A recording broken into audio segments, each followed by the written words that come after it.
अगर मैं तुमसे कहूं, एक ऐसा बच्चा था जिसे स्कूल में पानी पीने की भी इजाजत नहीं थी, जिसे जमीन पर बैठाया जाता था, जिसे इंसान नहीं समझा जाता था, लेकिन वही बच्चा बड़ा होकर पूरे देश का सबसे ताकतवर इंसान बन गया। वही बच्चा भारत का संविधान लिख गया। तो क्या तुम यकीन करोगे? यह कहानी है उस लड़के की जिसने समाज के बनाए हर नियम को तोड़ दिया। यह कहानी है डॉक्टर भीमराव अंबेडकर की।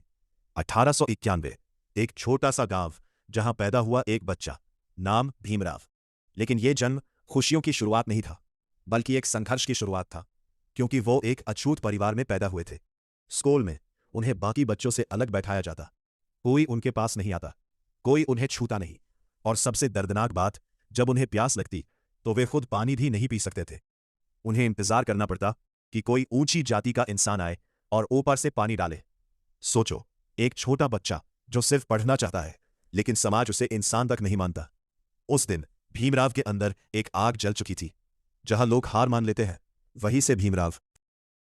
उन्होंने ठान लिया, मैं पढ़ूंगा, इतना पढ़ूंगा कि दुनिया मुझे पहचानने पर मजबूर हो जाएगी।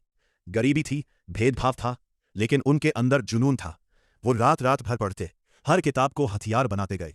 उनकी मेहनत रंग लाई, उन्हें विदेश में पढ़ने का मौका मिला। वे पहुंचे कोलंबिया यूनिवर्सिटी, फिर लंदन स्कूल ऑफ इकोनॉमिक्स, जहां दुनिया के सबसे तेज दिमाग पढ़ते थे। वहीं अब एक अछूत लड़का सबसे आगे खड़ा था। यह सिर्फ उनकी जीत नहीं थी, यह हर उस इंसान की जीत थी जिसे समाज ने कभी कम समझा था। पढ़ाई खत्म करके वे भारत लौटे, लेकिन क्या बदला था? कुछ भी नहीं। भेदभाव अब भी था, नफरत अब भी थी, लेकिन अब भीमराव बदल चुके थे। अब वे चुप रहने वालों में से नहीं थे। उन्होंने आवाज उठाई। उन्होंने कहा, अगर तुम्हें आजादी चाहिए तो तुम्हें खुद लड़ना होगा। उन्होंने लाखों लोगों को जगाया। उन्होंने सिखाया, शिक्षित बनो, संगठित रहो, संघर्ष करो। ये सिर्फ शब्द नहीं थे, ये एक क्रांति थी। उन्होंने समाज के हर अन्याय के खिलाफ लड़ाई लड़ी, अकेले खड़े होकर पूरे सिस्टम को चुनौती दी।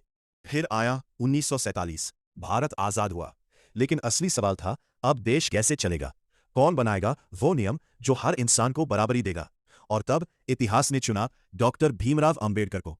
उन्होंने भारत का संविधान बनाया, एक ऐसा संविधान जिसमें हर इंसान बराबर है, कोई छोटा नहीं, कोई बड़ा नहीं। जिस इंसान को कभी पानी तक नहीं दिया गया, आज वही इंसान पूरे देश को अधिकार दे रहा था। सोचो, अगर उस दिन भीमराव हार मान लेते, अगर उन्होंने पढ़ाई छोड़ दी होती, अगर उन्होंने समाज के सामने झुककर जीना स्वीकार कर लिया होता, तो शायद आज हम ये आजादी महसूस नहीं कर रहे होते। उनकी कहानी हमें सिखाती है, हालात तुम्हें कमजोर नहीं बनाते, तुम्हारा फैसला तुम्हें मजबूत बनाता है। लोग तुम्हें रोक सकते हैं, लेकिन तुम्हारी मेहनत को नहीं। जिसे कभी पानी छूने नहीं दिया गया, उसमें पूरी दुनिया को बराबरी का अधिकार दे दिया। अगर आपको यह वीडियो पसंद आई